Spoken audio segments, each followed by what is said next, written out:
Il paraît que quand on est chrétien, on doit répondre à toutes les sollicitations favorablement. Pour parler simplement, on doit aider tout le monde. Tout ce qu'on nous demande, on doit donner. Mais je dis, au temps de Jésus, est-ce que tous les morts étaient ressuscités? Il n'y a pas des morts qui restaient dans leur tombe? Est-ce que tous les malades étaient guéris? Il n'y avait pas des malades qui mouraient de leur maladie et qui étaient enterrés par la suite? Lorsque Jésus est allé ressusciter Lazare, après 4 jours dans le tombeau,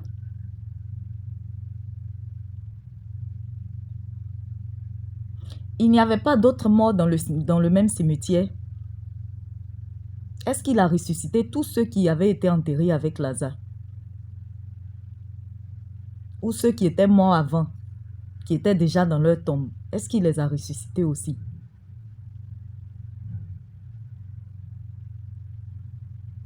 Mais d'où vient cette histoire que, quand on est chrétien, on doit répondre aux caprices de tout le monde et qu'on ne doit jamais refuser quelque chose, sinon on n'est pas vrai chrétien?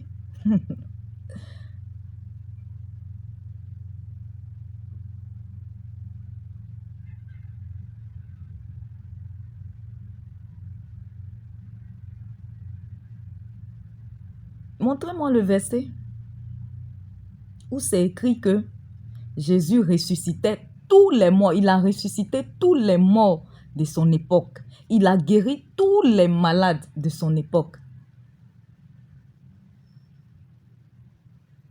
Il a aidé tous ceux qui avaient faim. Quand il était là, il n'y avait personne qui avait faim sur la terre. En plus, Dieu nous demande d'aider les pauvres, les vrais. Les gens qui sont dans des situations difficiles, effectivement. Mais pas les profiteurs ni les profiteuses. C'est-à-dire les gens qui ont les moyens, qui peuvent s'offrir une chose, mais qui préfèrent profiter des autres. Elles ont les moyens de s'offrir cette chose-là, mais elles préfèrent prendre ça chez l'autre. Ce n'est pas ce genre de personnes-là que Dieu nous demande d'aider. Et on ne peut jamais aider tout le monde. Dieu ne nous a pas donné la capacité ni les moyens d'aider tout le monde. Une personne peut être en difficulté et ça peut ne pas être toi qui puisses l'aider. Peut-être Dieu a déjà prévu une autre personne. Certainement, au temps même de Jésus, il y a des malades qui n'ont pas guéri. Il y a des morts qui n'ont pas ressuscité, mais qui ont été ressuscités par la suite par ses disciples.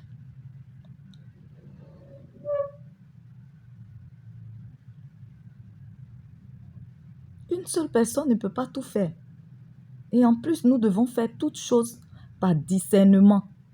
Si ton cœur n'accompagne pas ce que tu veux faire là, ce n'est pas la peine de faire. Parce que Dieu, il aime celui qui donne, il aime celui qui aide, avec joie, sans contrainte.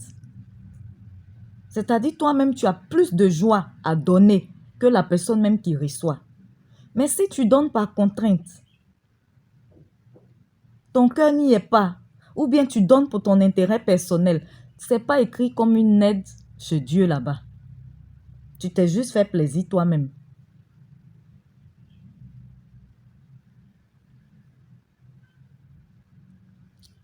Même dans la Bible, il y a des passages qui nous disent que le Saint-Esprit disait même aux disciples, n'allez pas dans telle ville, allez plutôt dans telle autre.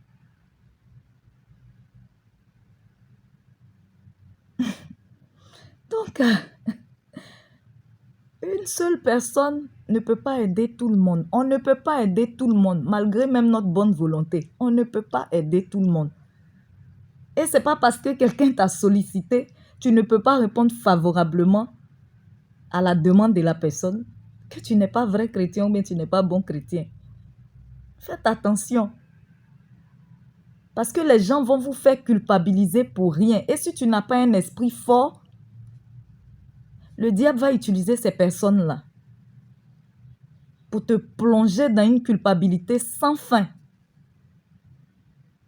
Alors que ce genre de culpabilité-là, ça ne vient pas de Dieu. Ça ne vient pas de Dieu.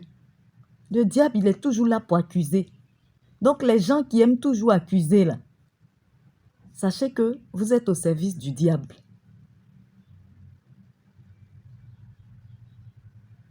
Tu dis tu es chrétien et puis je t'ai demandé ça, tu ne m'as pas donné. Mais qui t'a dit que je suis chrétien pour toi-même? Hein? À la fin, là, si c'est toi qui me juges, là, il faut m'envoyer en enfer. La seule chose que nous devons chercher, mes frères et sœurs, c'est de chercher à plaire à Dieu. Parce que les hommes, beaucoup d'hommes, peuvent t'applaudir. Et aux yeux de Dieu, tu n'es rien.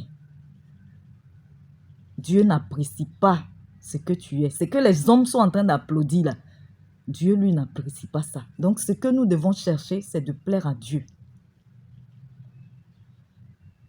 Marcher dans sa volonté, selon le discernement, surtout selon le discernement. Il y a des gens qui ont aidé, qui avaient voulu bien faire. Et c'est des problèmes qu'ils ont eu par la suite. Parce que cette aide qu'ils étaient en train d'apporter là, ce n'est pas Dieu qui leur a demandé d'apporter cette aide-là. Ce don qu'ils étaient en train de faire là, ce n'est pas Dieu qui leur avait demandé cela. Mes frères et sœurs, ne vous laissez pas plonger dans une culpabilité démoniaque pour rien. Marchez dans la voie, dans les voies de notre Seigneur. Faisons tout pour lui plaire et non pour plaire aux hommes. Parce que les hommes qui sont là, ils sont versatiles. Hein? 99 fois, tu vas aider une personne. Tu vas apporter ton aide à une personne. La 100e fois, quand elle va venir te solliciter et que tu diras que, ah, franchement, je ne peux pas parce que voilà, moi-même, j'ai mes problèmes. Tu vas même expliquer tes problèmes. Elle ne va même pas faire attention à tes problèmes parce que tes problèmes, on s'en fout. Elle va juste retenir la seule fois où tu ne l'as pas aidé là, pour oublier les 99 fois. Elle va juste retenir que même avant ça, tu lui avais donné des choses de valeur, même que par rapport à ce qu'elle demande aujourd'hui, que tu n'as pas pu donner. Elle va oublier toutes ces choses de valeur que tu lui avais données. Et elle va te dire que tu es une mauvaise personne.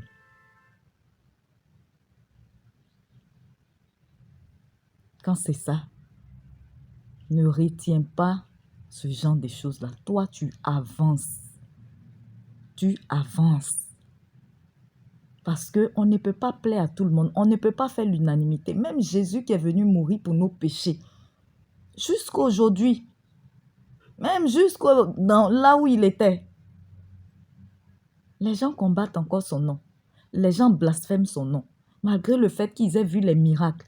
Ils aient entendu parler de la résurrection. Ils aient vu le tombeau vide. Ils blasphèment toujours. Pour dire Jésus, il n'est pas Dieu, il n'est pas... En tout cas, ils ont des choses à dire. Ils blasphèment son nom.